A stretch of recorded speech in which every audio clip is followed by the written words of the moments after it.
अच्छा जी, welcome back. तो जहाँ से हमने बात ख़त्म की थी वहीं से शुरू कर रहे हैं कि ये वेरिएशंस हैं स्टेम एंड लीफ की आपकी स्क्रीन पे।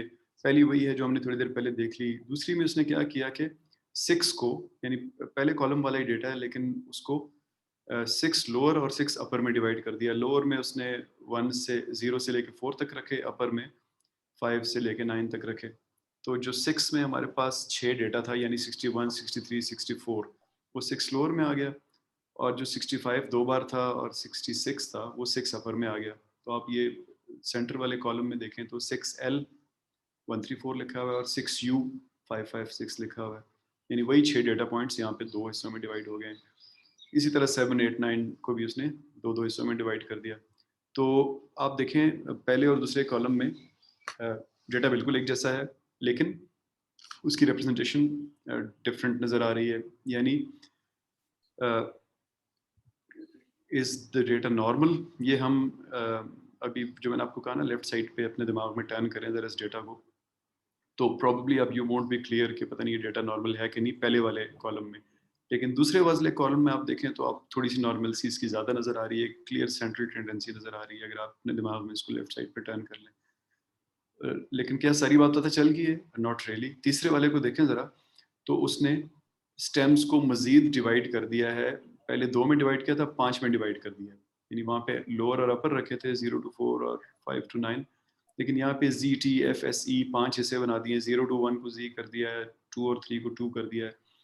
तो वहाँ पे आपको नज़र आ रहा है कि इस ये सेंटर वाली रो में, सेकंड रो में हमें नॉर्मल सी नज़र आ रही थी, लेकिन अगर आप मज़ीद डिटेल में देखें तो इसमें तो मोड्स हैं। इसमें तो एटलीस्ट 3 क्लियर मोड्स हैं।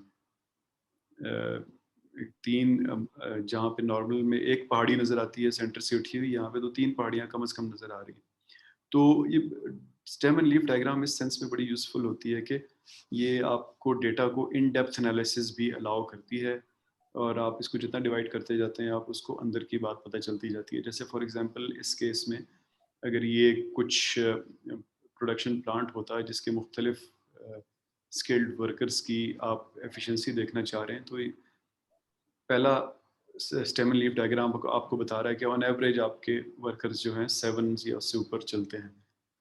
दूसरा आपको बता रहा है कि हाँ ये बात ठीक है लेकिन बड़े फैले हुए हैं, 9 तक भी लोग जा रहे हैं। तीसरे को अगर आप देखें तो क्लियरली पता चलता है कि 3-4 ट्रेंड्स हैं। वो प्रोबेबली टाइम के ट्रेंड्स हो सकते हैं कि सुबह एफिशिएंसी अच्छी होती है, शाम को अच्छी होती है, या किसी सुपरवाइजर का ट्रेंड हो सकता है, जब उसकी वॉच चल रही होती है तो ऐसा ट्रेंड हो रहा होता है, दूसरे की चल रही होती है। तो आप डेटा को डिपेंडिंग ऑन कि आप किस चीज़ का डेटा ले रहे हैं, आप उसको मज़ीद डिटेल में एनालाइज़ कर सकते हैं स्टेम एंड लीफ डायग्राम से। अब ये मिनिटैब जो हमारा सॉफ्टवेयर है, जो हम जब रिग्रेशन पढ़ेंगे तो हम इसको डिटेल में देखेंगे। ये उसमें ये डेटा डाला और इसमें इस तरह की आउटकम मिली इसमें। और जो हमने पीछे स्टेम एंड लीफ डायग्राम पढ़ा उसमें फ़र्क ये है कि ये वही जो 80 डेटा था हमारे एलॉयस का, ये वही डेटा है। इसमें जो नंबर 2 और नंबर 3 कॉलम्स है वो वही है जो हम पहले देख रहे थे, यानी ये वाले 7, 8, 9 और लीफ वाले जो 1 और 2 हैं, ये यहाँ पे 2 और 3 बन गए हैं। इसके पीछे एक कॉलम आ गया जो कम्युलेशन कर रहा है खाली, यानी ये बता रहा है कि 7 नंबर स्टेम के साथ सिर्फ एक डेटा पॉइंट था, 8 के साथ भी एक था और एक को जमा किया तो 2 बन गया, 9 के साथ भी एक था, इन तीनों को जमा किया 3 बन गए, 10 के साथ 2 थे तो 3 + 2 5 हो गया। तो ये बेसिकली कम्युलेशन कर रहा है और आपको बता रहा है कि यहाँ तक 37 डेटा पॉइंट आ गए, फिर ये मिड वाला डेटा पॉइंट है और फिर यहाँ से इसने माइनस करना शुरू कर दिए। तो यहाँ पे अगेन यहाँ से वहाँ ऊपर से नीचे ऐड हो रहे थे, यहाँ नीचे से ऊपर ऐड हो रहे हैं। तो ये मुख्तलिफ तरीके हैं रिप्रेजेंटेशन के। कुछ लोगों को क्युमुलेटिव डेटा या कितना डेटा बढ़ रहा है या नज़र आ रहा है, या कुछ लोग ऐसे होते हैं जो ग्राफिकली जिनकी आंखें ज़्यादा समझती हैं तो उनको यहाँ से समझ आ रहा है कि कितना किस जगह पे कितना ज़्यादा डेटा है। जो लोग ग्राफिकली सावी नहीं होते वो यहाँ से देख के समझ जाते हैं कि किस स्टेम में कितने ज़्यादा लीव्स हैं। अगला जो टाइप है वो हिस्टोग्राम्स है। हिस्टोग्राम्स आई एम श्योर आप सबने कहीं ना कहीं पढ़े होंगे, लेकिन मैं क्विकली आपको गो थ्रू कराता हूँ क्योंकि आपके सिलेबस में है। ये ज़्यादा कॉम्पैक्ट होता है एज अ समरी। इसके लिए करते क्या हैं आपके ये वही ये एक डेटा है जिसमें बेसिकली यहाँ पे बैकग्राउंड ये है कि यूएसजीए जो है, यूनाइटेड स्टेट्स गोल्फ एसोसिएशन, वो मुख्तलिफ कंपनियों के बॉल लेते हैं और उनको फिर कमीशन करते हैं कि इनको कंपटिशन्स में यूज़ होना है कि नहीं, गोल्फ के बॉल को। तो फिर एक मशीन होती है जिसका नाम उन्होंने रखा हुआ आयरन बायरन। उससे उससे वो उस गोल्फ बॉल को हिट करते हैं और देखते हैं कि वो सिमिलर इन्वायरमेंट्स में कितना ज़्यादा डिस्टेंस ट्रैवल करता है। तो ये बहुत सारे बॉल्स को उन्होंने हिट किया और देखा कि वो कितना डिस्टेंस ट्रैवल कर रहा है। तो आप देखें कि ये 280 की रेंज में बॉल जा रहे हैं, लेकिन 250s का डेटा भी इसके अंदर है और 290s का डेटा भी इसके अंदर है। बेसिकली यानी कि काफ़ी वेरिएशन है। तो अब इसको एनालाइज करना है कि हिस्टोग्राम बना के कि ये कौन से बॉल किस कितना डेटा कितना डिस्टेंस अचीव कर रहे हैं। तो आप करते क्या है कि आप डेटा इंटरवल्स बनाते हैं। जैसे इस केस में आप कह सकते हैं कि मैं 260 और 265 मीटर तक जो बॉल गया उनको अलग कर लूँगा, जो 265 और 270 है उनको अलग कर लूँगा, एंड सो ऑन। बेसिकली आप बिन्स बना रहे होते हैं या इंटरवल्स बना रहे होते हैं या सेल्स बना रहे होते हैं। नॉर्मली कोशिश की जाती है कि इनकी लेंथ इक्वल हो, यानी 5-5 मीटर हो या 10-10 मीटर हो, ताकि जब आपको ग्राफ में नज़र आए तो वो इक्वल नज़र आए। वरना फिर कोई भी पूछ सकता है कि इनको आपने अलग क्यों किया हुआ है, कोई लंबा है कोई छोटा है। हालांकि कोई फ़र्क नहीं पड़ता उससे ज़्यादा, लेकिन स्टिल क्वेश्चन से बचने के लिए बेहतर होता है कि आप इक्वल बिन्स में डालें। तो जो आपका हॉरिजॉन्टल एक्सिस बनता है या वाई एक्सिस बनता सॉरी एक्स एक्सिस बनता है, वो आपका स्केल होता है। यानी इस केस में आप आपका वो डिस्टेंस होगा जितना बॉल ने ट्रेवल किया। जो वर्टिकल एक्सिस बनता है वो काउंट होता है, यानी कितने बॉल्स ने वो वाला डिस्टेंस ट्रेवल किया। आप इसको अगली स्लाइड पे अगर आप देखें तो इसमें आपको फ़र्क ये है दोनों में कि दोनों में बिन्स के साइज डिफरेंट हैं। यानी एक में 10-10 के बिन्स हैं और एक में 5-5 के बिन्स हैं। तो यानी वो बॉल जिन्होंने 250 से 255 के दरमियान डिस्टेंस ट्रैवल किया, वो सिर्फ 2-3 थे। वो बॉल जिन्होंने 270 और 275 के दरमियान ट्रैवल किया, वो 30 और 20 थे, एंड सो ऑन। लेकिन बिन्स का नंबर चेंज करने से आप देखें तो आपको दोनों डायग्राम्स मुख्तलिफ नज़र आ रहे हैं। इसी तरह मज़ीद आगे जाएं तो हिस्टोग्राम की कुछ वेरिएशंस आती हैं। जैसे ये वाला जो लेफ़्ट साइड वाला है, ये क्यूमुलेटिव फ्रीक्वेंसी दिखा रहा है। यानी पहले 250 से 255 के दरमियान सिर्फ 2 थे, 260 250 और 260 के दरमियान उन दो में जो दो और ऐड आए उनको ऐड कर दिया तो 4 हो गए। इसी तरह 250 से 265 के दरमियान जो मज़ीद आए उनको ऐड कर दिया। तो ये आपको बेसिकली बता रहा है कि 250 से 295 के दरमियान ये 100% आपके सारे के सारे बॉल्स आ गए, और उससे पीछे जाते जाएं तो वो कम होते गए जितने जितने पिन से माइनस हो रहे हैं, जो कि हम यहाँ पे मिनी टैब वाली आउटपुट में ये पहले वाले कॉलम में कर रहे थे, यानी फ्रीक्वेंसीज को ऐड कर रहे थे। तो यहाँ पे कम्युलेटिव डायग्राम जो होती है वो फ्रीक्वेंसीज को ऐड कर रही होती है। अब ये इसी का एक और वर्जन राइट साइड पे बना हुआ है। ये कुछ एयरक्राफ्ट्स हैं जिनके एक्सीडेंट्स को मेजर किया हुआ है, और एक्सीडेंट्स इस तरह मेजर किए हुए हैं कि फॉर एवरी 1 मिलियन डिपार्चर्स, यानी 10 लाख बार जब ये इस जहाज़ ने फ्लाइट ली, तो कितनी बार इसको ऐसा एक्सीडेंट आया कि इसके हल को लॉस हुआ। तो जो MD-11 है, इसने 6.7 के करीब टाइम्स थे जो इसको हल लॉस हुआ। और ये सबसे आखिर में आप देखें 737 सीरीज़ को एक बार से भी कम ऑन एवरेज लॉस हुआ। तो इस चीज़ को इस तरह के हिस्टोग्राम को, जिसमें आप हाईएस्ट को एक एंड पे रख के और लोएस्ट को दूसरे एंड पे रखते हैं, इसको परेटो चार्ट्स कहते हैं। तो हैं ये हिस्टोग्राम जी, लेकिन इसकी बहुत सारी वेरिएशंस हैं। तो जैसे हमने शुरू में बात की कि आपने मुख्तलिफ वेरिएंसेस हर किस्म के डायग्राम में डाल के और फिर फैसला करना होता है कि मेरी ऑडियंस के मुताबिक कौन सा डायग्राम सबसे अप्रोप्रिएट है। जैसे फॉर एग्जांपल इस केस में आप देखें जो बॉल को हिट करने वाला केस था, इसमें आप फैसला करना चाहते हैं कि मैं कौन से बॉल ख़रीदूं अगले टूर्नामेंट के लिए। तो क्या आप ये टेबल देखना चाहेंगे जो आपके सामने है, या ये लेफ्ट साइड वाला डायग्राम देखना चाहेंगे, राइट साइड वाला डायग्राम देखना चाहेंगे, ये क्यूमुलेटिव फ्रीक्वेंसीज वाला डायग्राम देखना चाहेंगे? तो it's up to you, really depends. यानी इस सवाल का जवाब अभी देना किसी के लिए आसान नहीं है। वो पहले पूछेगा, अच्छा बताइए ये बॉल्स क्या एक ही कंपनी के थे? अगर एक ही कंपनी के थे तो क्या एक ही वक्त में हिट किए गए थे? क्या सबके लिए वेदर भी एक ही था, एंड सो ऑन, एक ही किस्म के क्लब से हिट किए गए थे, वगैरह वगैरह।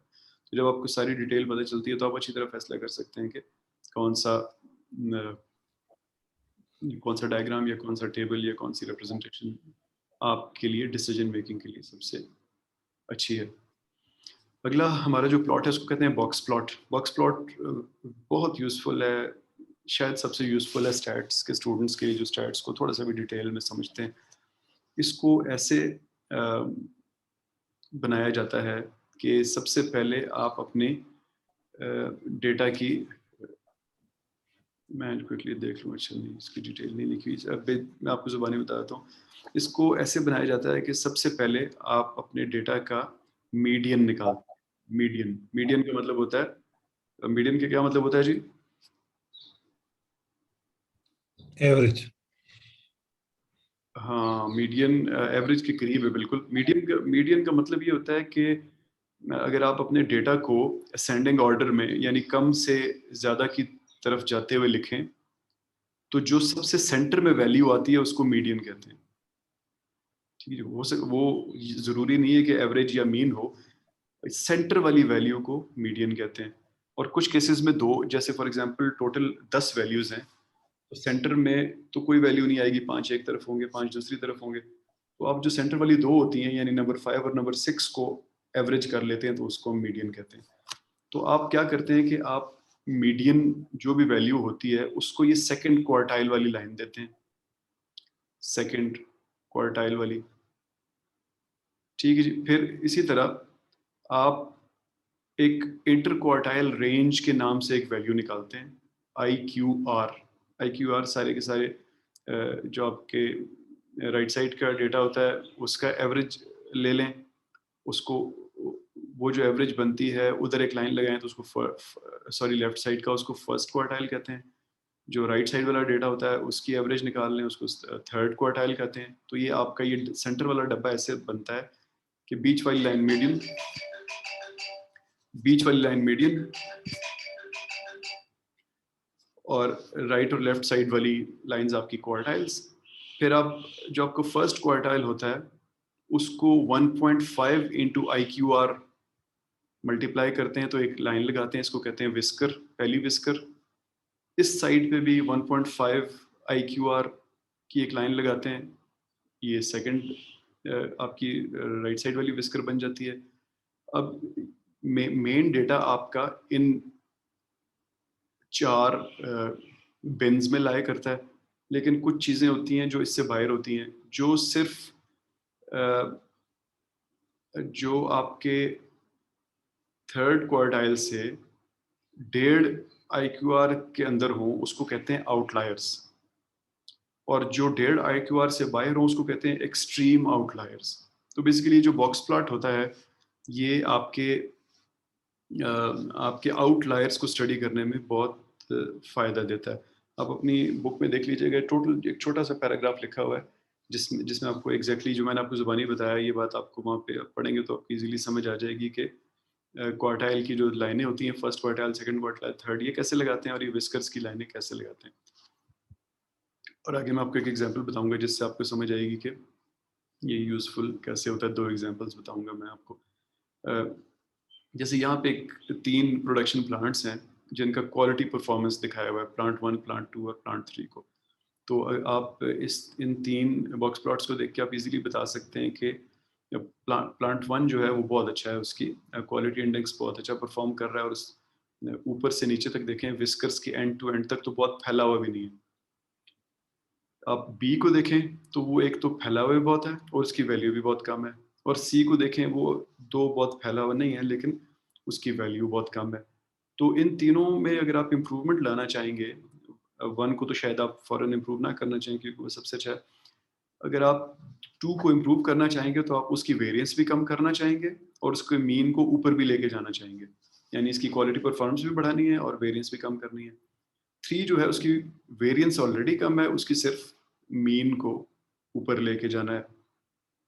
तो ये कंपैरेटिव एनालिसिस के लिए भी बॉक्स प्लॉट बहुत यूज़फुल होता है। अभी हम दूसरे जब स्टडी कर रहे होंगे वहाँ पे भी एक जगह पे हम बॉक्स प्लॉट लेके आएँगे तो हमें और डिटेल पता चलेगी।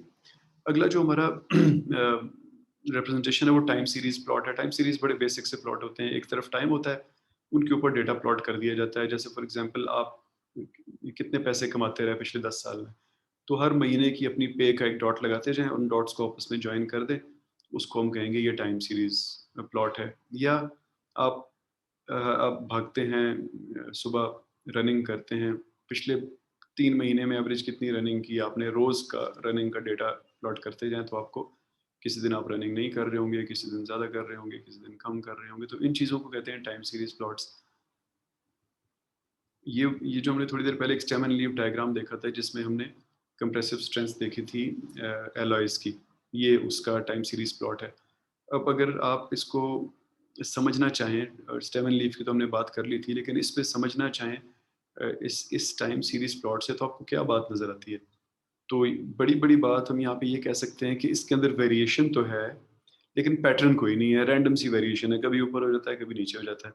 लेकिन अगर यही प्लॉट ऐसे चल रहा था, तो आप कहते हैं नहीं, इसमें टाइम के साथ-साथ एक डाउनवर्ड ट्रेंड भी आ रहा है। जैसे फॉर एग्ज़ाम्पल ये आपके सामने एक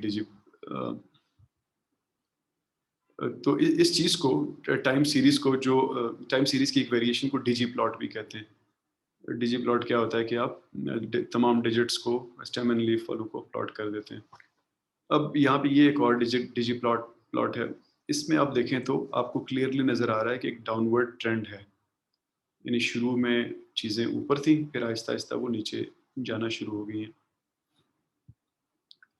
अब इसी को जहाँ वहाँ पे आप उसको लाइन के साथ जॉइन कर रहे थे, यहाँ पे लाइन के साथ जॉइन नहीं किया और ये डॉट्स हैं खाली। तो इनको कहते हैं मार्जिनल प्लॉट।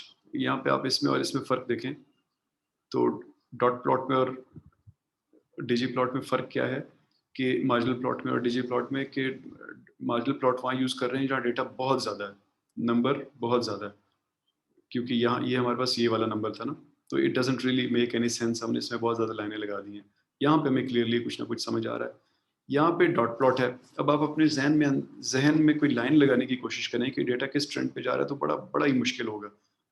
ये कोई अजीब-सी कॉन्स्टेलेशन सी बनी हुई है ना, थोड़ा-थोड़ा लग रहा है कि थोड़ा-सा डाउनवर्ड ट्रेंड है, लेकिन आप देखें तो ये एक उल्टा यू भी बन रहा है, 2 बार यू भी बन रहा है, कुछ अजीबो-गरीब सी इसकी शक्लें बन रही हैं, तो इसके मज़ीद एनालिसिस की इसको ज़रूरत है। अब मिनिटैब जब ये डॉट प्लॉट बनाता है, तो ये यहाँ पे आप देखिए इसके साथ फिर एक फ्रीक्वेंसी डिस्ट्रीब्यूशन भी बना देता है।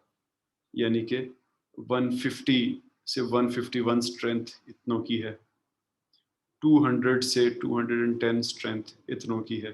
तो ये एक तरह से आपका बिन्स बना के उसने उनको भी प्लॉट कर दिया। इधर टाइम सीरीज़ में विच कोई ख़ास इससे हमें समझ नहीं आ रही है, लेकिन जो फ्रीक्वेंसी डिस्ट्रीब्यूशन है, बिन्स हैं, उससे हमें कुछ ना कुछ समझ आ रही है कि डेटा कैसे चल रहा है। अब यहाँ तक जो हमने बात की मुख्तलिफ प्लॉट्स की, वो उसमें ज़्यादा से ज़्यादा एक वेरिएबल था। ज़्यादा से ज़्यादा एक वेरिएबल था और उसको हम या टाइम के अगेंस्ट प्लॉट कर रहे थे या वैसे ही प्लॉट कर रहे थे। लेकिन प्रैक्टिकली इंजीनियरिंग में ऐसा नहीं होता है। प्रैक्टिकली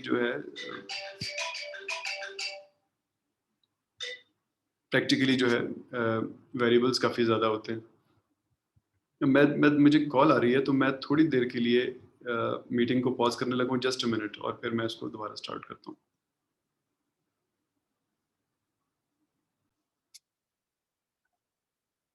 अच्छा जी, सॉरी। तो इंजीनियरिंग में ऐसे नहीं होता कि आपके पास सिर्फ़ एक वेरिएबल हो। ज़्यादातर केसेज़ में आपके पास मल्टीपल वेरिएबल्स होते हैं। जिस सिचुएशन में मल्टीपल वेरिएबल्स होते हैं उसको हम कहते हैं मल्टीवेरिएट डेटा, और जहाँ पे एक वेरिएबल होता है उसको हम कहते हैं यूनिवेरिएट डेटा। तो इंजीनियरिंग में एनालिसिस करने के लिए फिर हमें ग्राफ्स और डायग्राम्स भी ऐसे चाहिए होते हैं जो मल्टीवेरिएट डेटा को एनालाइज कर सकें। जैसे फॉर एग्जांपल ये आपके पास एक सेट ऑफ डेटा है जिसमें आप इसको ज़रा गौर से देखें तो इसमें मुख्तलिफ आपको वेरिएबल्स नज़र आ रहे हैं। जैसे ऑब्जर्वेशन नंबर 1 पहले रो को देखें तो इसकी एक पुल स्ट्रेंथ है, एक वायर लेंथ है और एक डाई हाइट है। तो ये 3 वेरिएबल्स हैं यहाँ पे। इसकी हमारे पास पहले 4 कॉलम्स में 13 रीडिंग्स हैं और अगले 4 कॉलम्स में मज़ीद 25 तक रीडिंग्स हैं। तो जहाँ 3 वेरिएबल आ गए तो थोड़ा-सा मैं इसको आपको इसका बैकग्राउंड बता दूँ। ये आपकी बुक में एग्जांपल है, जगह-जगह यूज़ हुई है। पहले भी हमने बात की थी पिछली क्लास में। एक सेमीकंडक्टर मैन्युफैक्चरिंग प्लांट है, जिसमें एक फ्रेम है जिसके ऊपर वायर लगनी है। ज़ाहिर है बहुत छोटे साइज़ की बात हो रही है यहाँ पे। और उस वायर को देखना ये है कि वो कितनी पक्की लगती है। तो ये लोग 2 वेरिएबल से उसको देख रहे हैं कि उसको खींचा जाए तो वो टूटेगी कि नहीं टूटेगी। तो पहला कॉलम आपको बता रहा है कि पुल स्ट्रेंथ यानी कितनी ज़ोर से उसको खींचें तो वो टूटेगी। यानी एक तरह के कह लें कि वो कौन-सा पॉइंट है जिसपे वो ब्रेक होगी, वो लिखी हुई है। साथ ही लिखा है कि उसके ब्रेक होने पे वायर लेंथ कौन-सी थी, कितनी लंबी थी वो वायर और जिस फ्रेम के डाई पे वो लगा हुआ था, उस डाई की हाइट कितनी थी। तो इट डजंट रियली मैटर कि वेरिएबल क्या है। स्टैट्स के स्टूडेंट के लिए मैटर नहीं करता, स्टैट के स्टूडेंट के लिए मैटर करता है कि वो वेरिएबल था। और जो हमारा वेरिएबल ऑफ कंसर्न है यानी वाई है, जो हम देखना चाहते हैं कितना है, वो ये पुल स्ट्रेंथ है। हम चाहते हैं कि पुल स्ट्रेंथ ज़्यादा से ज़्यादा हो, यानी बहुत भी जोर लगे तो वो वायर ना टूटे। अब इसका हमने एनालिसिस करना है। तो इसमें ये देखिएगा, दो एक यहाँ पे पुल स्ट्रेंथ वर्सेस लेंथ का डेटा है और एक पुल स्ट्रेंथ वर्सेस डाई हाइट का डेटा है। पीछे हमने देखा था कि 3 वेरिएबल है, एक पुल स्ट्रेंथ है, एक लेंथ है, एक डाई हाइट है। तो आप देखें पुल स्ट्रेंथ और लेंथ और पुल स्ट्रेंथ का जो डेटा है, आप लंबाई कितनी है आपके उस तार की और कितना जोर लगा उसको तोड़ने में, वो आपस में बिल्कुल स्ट्रेट है। यानी जो जो लेंथ बढ़ती जाएगी, स्ट्रेंथ ज़्यादा दरकार होगी। लेकिन साथ ही आप देखें कि इनकी साइडों पे बॉक्स प्लॉट भी बने हुए हैं। तो बॉक्स प्लॉट आपको बता रहे हैं कि लेंथ का ज़्यादातर डेटा लेफ्ट स्क्यूड है और स्ट्रेंथ का ज़्यादातर डेटा डाउनवर्ड स्क्रूड है स्क्यूड है।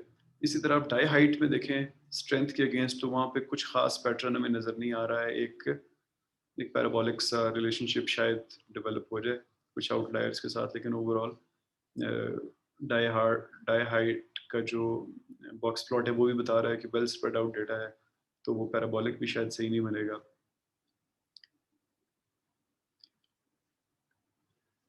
अब इसी तरह मल्टीवेरिएट डेटा में हम कोरिलेशन प्लॉट्स देखते हैं। ये पीछे यहाँ पे हमने देखा कि इन दोनों का आपस में रिलेशनशिप तकरीबन स्ट्रेट है, यानी एक दूसरे पे बहुत डिपेंड कर रहे हैं। वो एक वेरी होगा तो दूसरा भी वेरी होगा।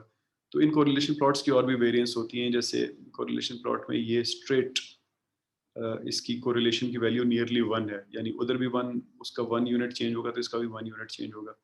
इस सेकंड के केस में कोरिलेशन की वैल्यू -1 है, यानी उसका एक वैल्यू बढ़ेगी तो इसकी एक वैल्यू कम हो जाएगी। वो 1 बढ़ेगा तो ये 1 कम हो जाएगा, x1 बढ़ेगा तो y1 कम हो जाएगा। यहाँ पे कोई पेरेंटली कोई कोरिलेशन नज़र नहीं आ रहा, बिल्कुल रैंडम सी डिस्ट्रीब्यूशन है। यहाँ पे दो अगर मैथमेटिकली देखें तो कोरिलेशन नहीं है, लेकिन एक नॉन लीनियरिटी है, यानी एक ट्रेंड सा नज़र आ रहा है कि यहाँ तक 1 का रिलेशनशिप है, ऊपर जा रहा है और फिर एकदम -1 हो जाता है। तो इसको फिर ऑब्वियसली मज़ीद इन्वेस्टिगेट करने की ज़रूरत होती है। अच्छा जी, इसी तरह कोरिलेशन प्लॉट्स में स्कैटर प्लॉट्स होते हैं। स्कैटर प्लॉट अगेन ये कोरिलेशनल डायग्राम ही होते हैं, लेकिन जहाँ पे बहुत ज़्यादा डेटा होता है हम उनको वहाँ पे यूज़ करते हैं। अब ये स्कैटर प्लॉट की एक एग्जांपल है, बेसिकली एक शैम्पू है जो कि बेचना है आपने, और 2 प्लांट्स हैं आपके जहाँ पे वो बन रहा है, रीजन 1 और रीजन 2, जो आपके सेकंड लास्ट कॉलम्स हैं। अब आपने दोनों को टेस्ट किया कि वो फोम कितना बनाता है, उसमें सेंट कितना है, यानी खुशबू कितनी है, रंग उसका कितना प्लीजिंग है, और रेजिड्यू का मतलब अगेन वेरिएबल क्या है, स्टैट्स के लिए इंपॉर्टेंट नहीं होता, लेकिन जस्ट समझने के लिए कि रेजिड्यू का मतलब है कि वो आपके बालों में शाइन कितनी देर रहती है, यानी शैम्पू रहेगा तो शाइन रहेगी, तो कितना पार्ट उसका रहता है। तो ओवरऑल फिर इन चारों को मिला के फोम, सेंट, कलर, रेजिड्यू, एक क्वालिटी का वेरिएबल बनाया आपने, यानी जिसकी यहाँ पे आप देखें तो सबसे ज़्यादा वैल्यू क्वालिटी की यहाँ पे 97 है। तो यहाँ पे फिर मुख्तलिफ चीज़ों की कुछ वैल्यूज़ हैं जो ये 97 बना रही है। इसी तरह 91 कुछ चीज़ों से बन रहा है, तो इसका हम एनालिसिस करते हैं।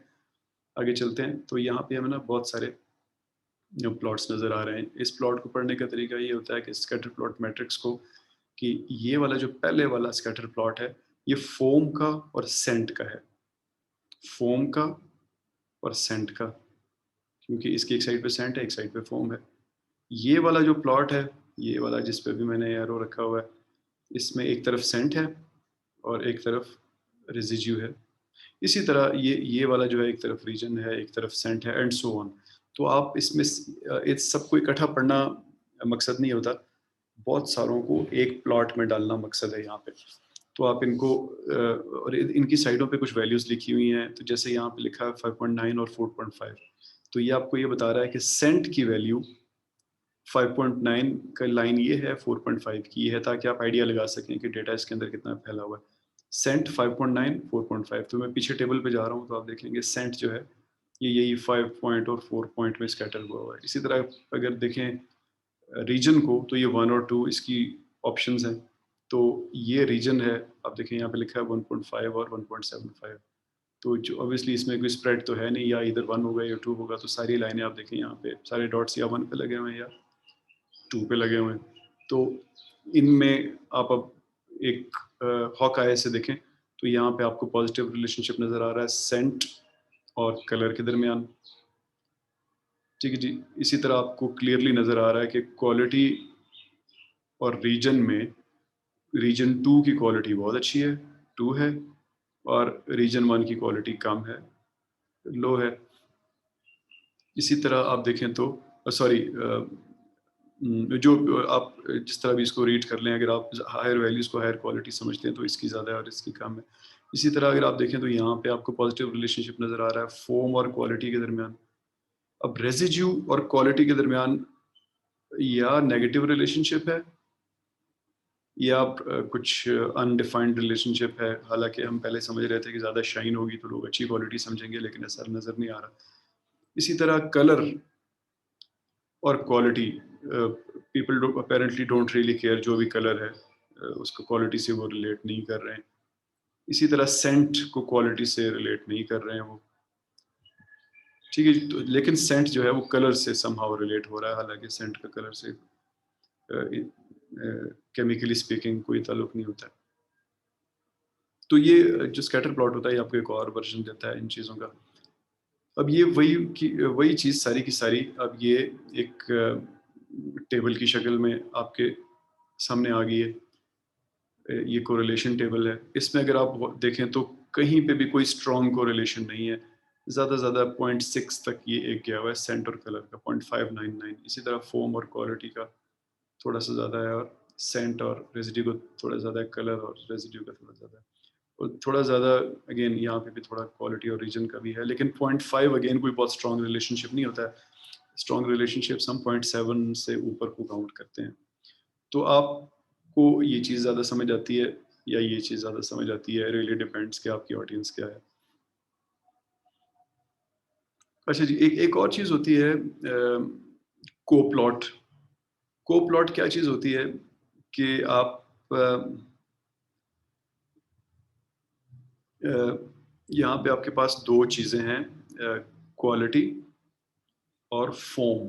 पीछे हमने देखा था कि क्वालिटी और फोम को, ये क्वालिटी और ये फोम, तो इसका एक पॉजिटिव सा रिलेशनशिप हमें नज़र आ रहा था।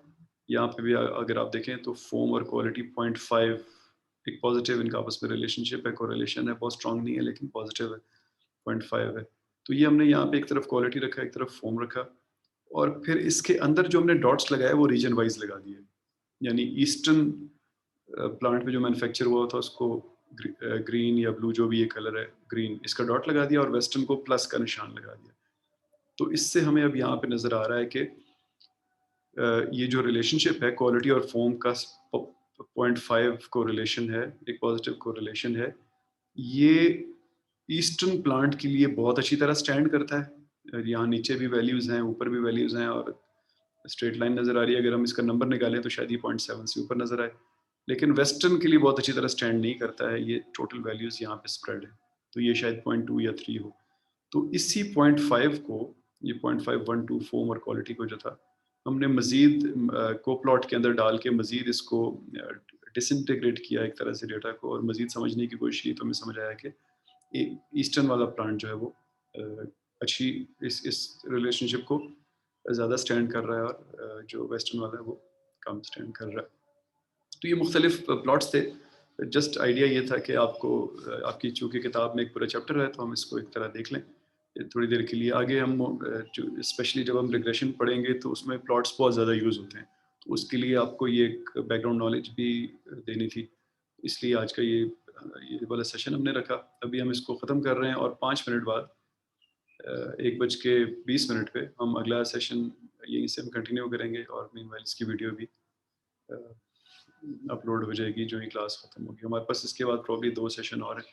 आप लोगों का कोई सवाल है तो मुझे बताएं, नहीं तो आई स्टॉप एंड 5 मिनट बाद अगला सेशन शुरू करेंगे।